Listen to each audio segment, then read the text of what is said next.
their school career up to tertiary studies until they can gain employment.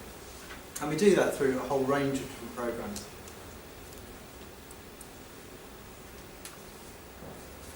And what we call Learning for Life programs, we actually offer financial support, and I'll talk a bit about that in more detail in a moment. We offer a relationship with a Learning for Life worker, that's what I do here in Mirrabooka, and access to programs, as I said, from early years right through to tertiary. Everybody always asks about this, so I'm going to put it out there. And these are the amounts of money that we offer for our school scholarships.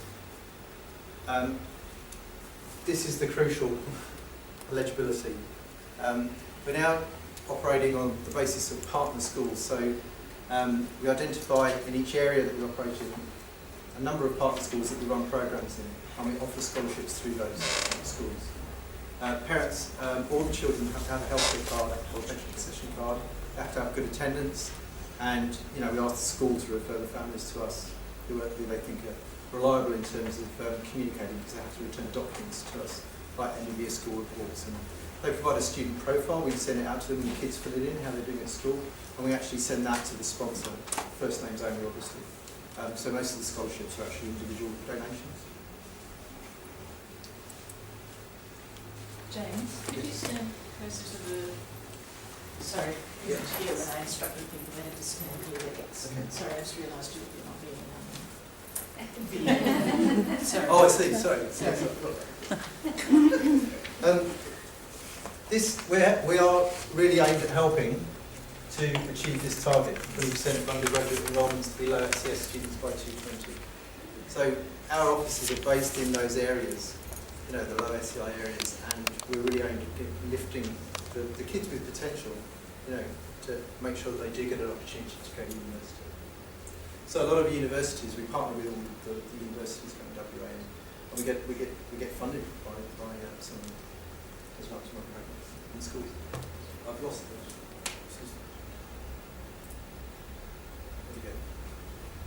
So nationally, and these are from 2012, just to give you an idea of, it's a fairly large organisation, and we do have a pretty good reach. But we've only been operating in WA for about 13 years. So again, these are the communities nationally. And you can see that there's a lot more going on over in the eastern states. We were 90 years old as an organisation this year.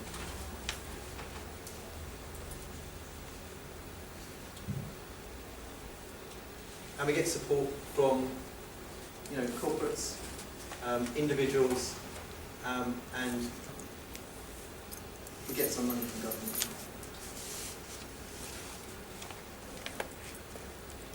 So specifically around WA, these are the schools that these are the ones that I work with here. We're actually adding in Mirrabooka Senior High School at the moment. We're just going through that process of adding them as a part of the school. Because the Smith family did some research over the last couple of years, and we found that just giving money to kids wasn't enough. Just paying for school expenses. If we could get them on our programs as well, that added enormous value. And there's, as I said, the research and the tracking was done, and that's what we've come up with. So we've been told to match the kids, the scholarships, and the programs together. So that's what I'm in the business of doing at the moment.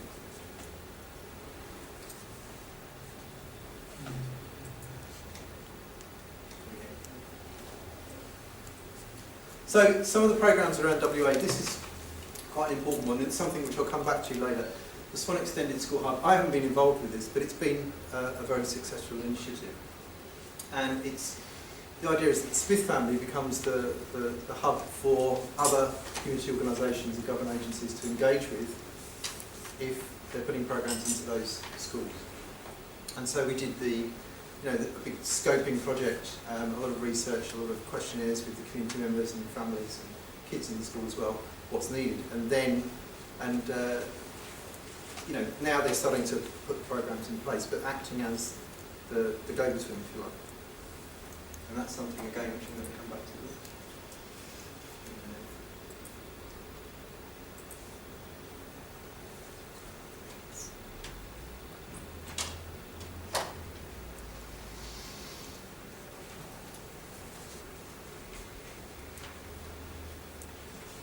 Yeah, and that's an interesting one. Developing joint policies across those 4 schools, and I think that's something which we're going to start looking at in the Mirrabooka area, as well as organising the activities and developing shared resources, and encouraging family participation, and that's something which has been talked about today a little bit as well.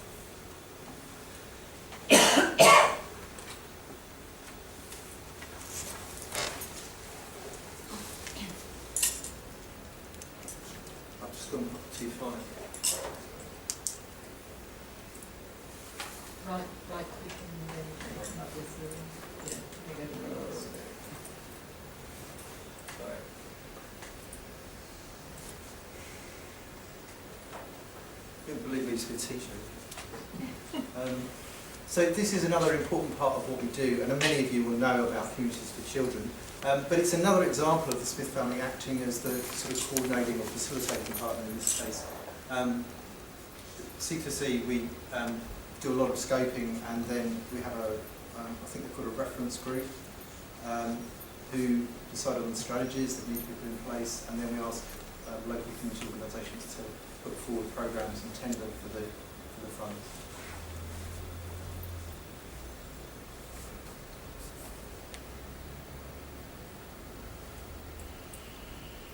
So there's a couple of examples of C4C programmes in Mirrabooka. And these are programmes that are run by other organisations, but the scoping has been done by the Smith family, and the funding is channeled through from FACSA through the Smith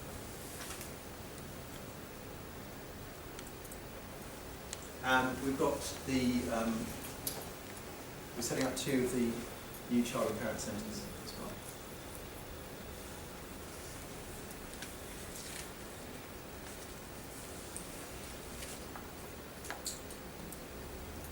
So, just focusing on the Mirrabooka area, some of the programmes that we've run here this year, primary school programmes, student-to-student buddy mentor reading programme, that's done over the phone. So we get an older kid who's good at reading to be the buddy for a younger kid, and we send them the books, and they read over the phone, and the younger kid reads, and the older kid is trained in this prompt praise method.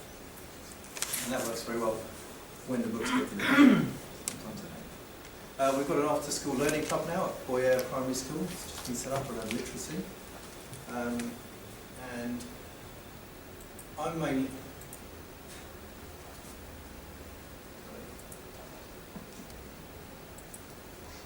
I'm mainly involved with the high schools. So these are the programmes that I've been running this year. So we've got an internet mentoring programme called iTrack. I've actually just come from the final face-to-face session which we had in the Perth arena, which Chevron very kindly sponsored for us. And we've got a website that's secure that the kids and the mentors log on to once a week for an hour, and it's careers-focused chat.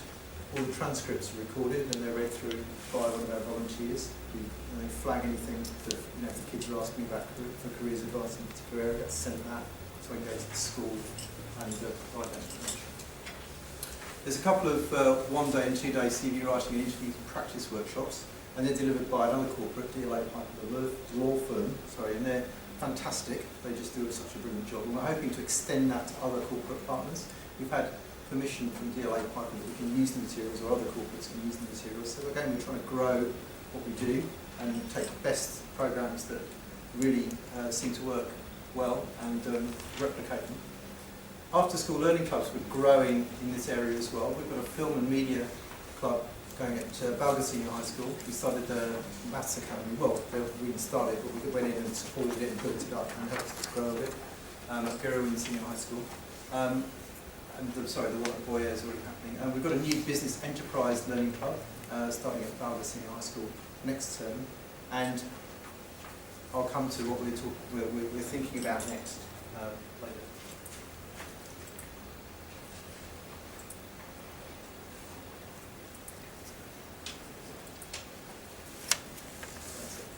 So, I'm doing a bit of personal research. So I'm trying to finish my Masters in Education from Bath University. And I've been doing it for about 10 years now.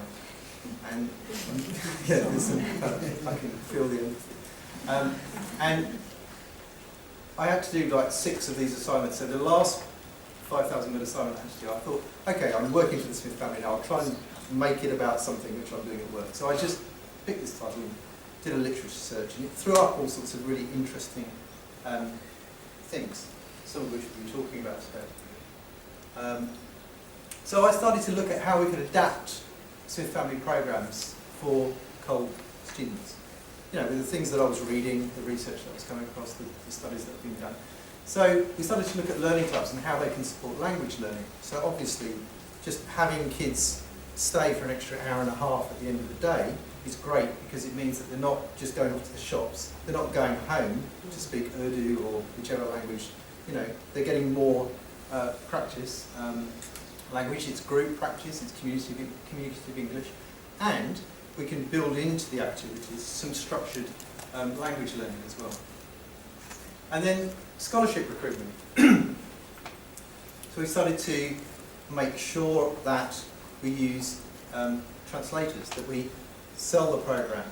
When Balga Senior High School or Goering have migrant parents evenings, and they have table groups, you know, and translators, I will go along and actually explain the programme there so the parents get to hear about it. Not all the parents will turn up, of course.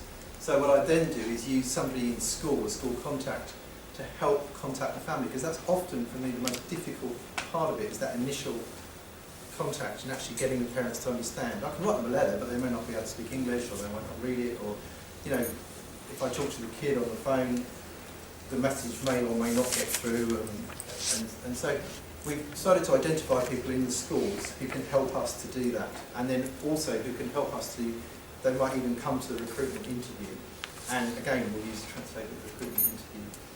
And also using a school contact as the carer of postal address. That's something which we're trying out at the moment, and it seems to help a little bit. But using these scholarships as bait, if you like, to keep COL young people attending school may not work. And it occurred to me that if there are things not, you know, the quality of, or not quality, but if there's not appropriate lessons on offer, if the teachers haven't had the necessary PD, if schools aren't really adapting their services, then, you know, and this is what we were starting to hear, and I was starting to read about, that young people are just walking out of school because they're not getting it. So that's what I started to take as the focus of my dissertation, which is what I'm doing at the moment, and I haven't quite finished it. But I decided to go around and talk to local service providers, local organisations, and say, what do you think is happening? I don't have the resources to do a massive study and go out and talk to COL families. And some of the questions that I would want to ask them, they probably wouldn't want to answer, and they wouldn't tell me about. So I thought, okay, I'll talk to people in schools, people in community organisations, what's actually happening, and see if I can get answers. And those were the 4 questions that I asked. What are the main problems being experienced? How are these negatively impacting on kids' education? What support do you offer, and what would you like? What's your wish list? You know, what would you like to see happen there? And these are the things that immediately came up. The expense and shortage of housing.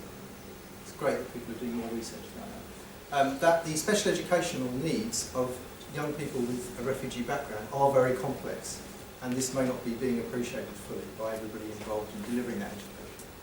And lots of complaints from service providers about schools and the Department of Education and what's going on, and oh my goodness, like that. Which says something about my research tool, I think, actually, because there are limitations to going around and asking, you know, if you talk to somebody who works in a women's health organisation, they have a lot of domestic violence that they're doing, you know, but they may not know about what's actually happening in schools or what the Department of Education is doing. So, these are the questions that then came up during this research. Are local schools really not supporting these young people, or is there a problem with perception? What's, you know, is there just a mismatch? So what happened was that I thought that it would be useful to bring people together to actually talk and explain about what's going on, and see if there was a possibility of collaborating on some strategies. If there are gaps in service provision, well, where are those gaps? Are they the gaps that people think are there? So there is something called the Mirrabooka Social Inclusion Group, and this is an interagency meeting It's chaired by Heather O'Malley from North Metro Health, and it has 3 subcommittees.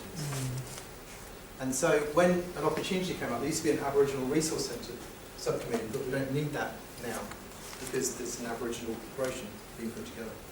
So that was quite successful. So I proposed in April that we had a core youth engagement group, and we've met in May and every month since then, and it's been extremely fruitful. Well, that's just an example of the other subcommittee. It's a strategy that they're following and use that.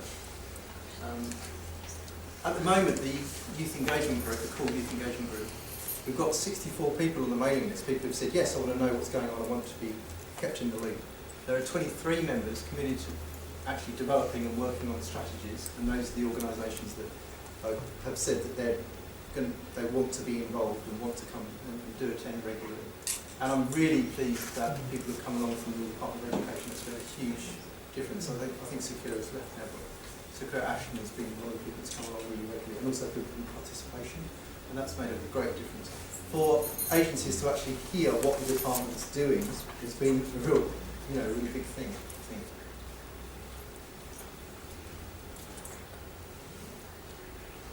think. So these have been some of the really good things that have happened. The Department of Education have explained about what they're doing, education participation plans, for example, the Mercy Key Give Back to Go programme. And hearing that, has helped Nicole at Mercy Care get more referrals as well. The department has, the ALD section has a new website, and people didn't really know about that, but there's loads of information there about what they're doing.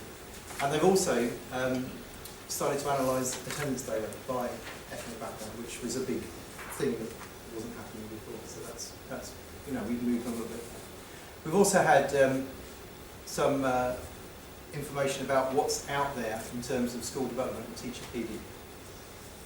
We had Kate Alley and Jill Aldridge from Perth University come along and present the work that they've been doing around the WITS survey.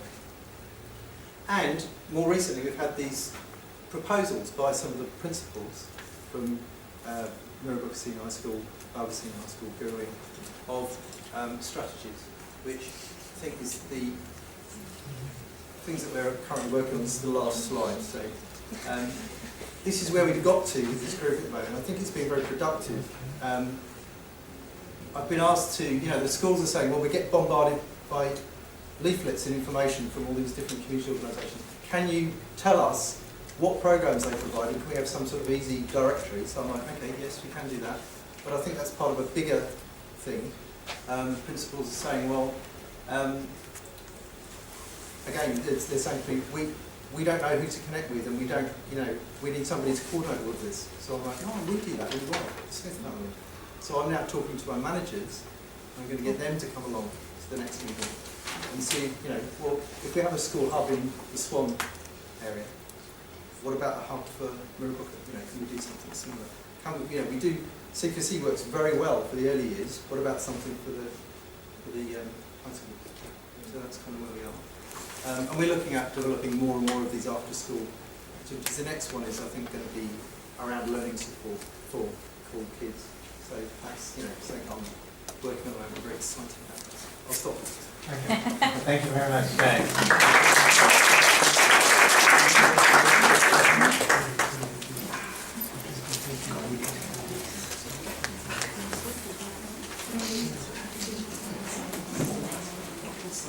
So we've got one more to come. Save the best for last, Christopher.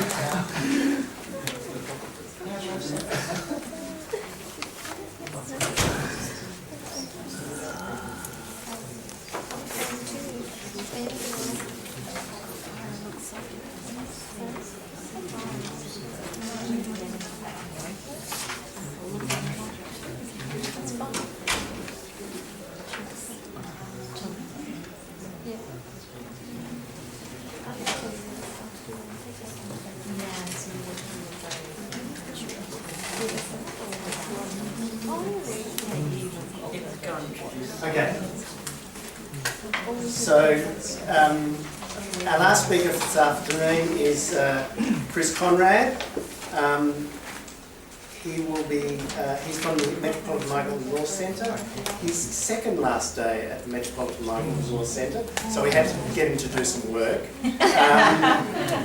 And he will be talking about the mentoring newly arrived youth project, which was to develop guidelines around mentoring. And he's just come back from dashing to the hospital with his wife, who's been in difficulty. So we do appreciate his attendance.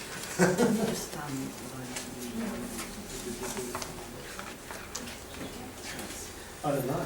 God, I've heard of graveyard shifts at about 2 or 3 o'clock in the afternoons of seminars and training. This is a graveyard shift. So I'll be mercifully swift, hopefully. Whilst I was loading our other resource. Yeah, a lot of you guys have got notes, so it's mercifully clear here. Last year, MMRC was funded by the Department for Communities, the Office of Youth, to develop a couple of resources, one of which you've got in your hand here, and which can also be electronically loaded down on our MMRC website. So if you go to programs, I just went to MMRC Media. And yeah, it should but if be you go to on- programs, you'll actually find. Yeah, okay. Because at programs, you'll actually find Find the this other- electronic and the DVD, which is this. So I'll run this in a second. I won't run it now. Thank you. So you can access a 30-minute DVD, and you can access this material to download. It originally was also on the Office of Youth site, both those resources, but I don't know if they're there anymore because it became a different department, DFLG, something or other. Local government and community. That's the one, yeah, really big, long acronym. Anyway, the idea of this funding was basically rolled out initially through the federal government across the country for developing or looking at mentoring as a range of resources for enhancing school participation. So the aim of federal government was to increase or to decrease school non-participation from 20%, believe it or not, which I couldn't get my head around, to lowering it to 10%. And that was within a period of 4 or 5 years. As a result of that particular aim, the government, I think, sent out a bit of funding to the varying states to look at a range of pilot sites for developing mentoring resources. Western Australia, I think, put about 300,000 in that particular little bunch of outlay, and there were several agencies that received some of that funding. MMRC was one of those agencies. There was a larger agency, YMCA, Youth Focus and so on, School Volunteers Program and School Southwest or something like that. So there were 4 areas that received this funding. So for our part, MMRC, what we said to the Office of Youth was that we would develop a sort of a good practice guide or referral resource and a DVD. When these were all developed, not only our resources but resources by the other 4 pilot programs here in WA, the department actually rolled a train-to-trainer program out, a 2-day or a 1-day train-to-trainer program out across the whole of Western Australia. Some of you may or may not have gotten to some of those, but basically they did train trainers on the uses of these resources, our resources, and the resources of the other agencies that developed theirs. As I said, I'm going to try to be very, very mercifully short. Essentially, and in a nutshell, basically what the funding allowed MMRC to do was to look over its last several years of practice in what do we do with our young people, how do we work. So we've got a range of government-funded programs, youth programs and community development programs along with community attention and so on. Settlement Grant Program funds a range of youth programs that are sports oriented, arts oriented, music oriented. Department of Health, as you saw with Teresa's excellent, by the way, presentation. Sharing Stories is funded by Department of Health, and another program is funded by FACTIA, which is a federally funded program, which is youth leadership.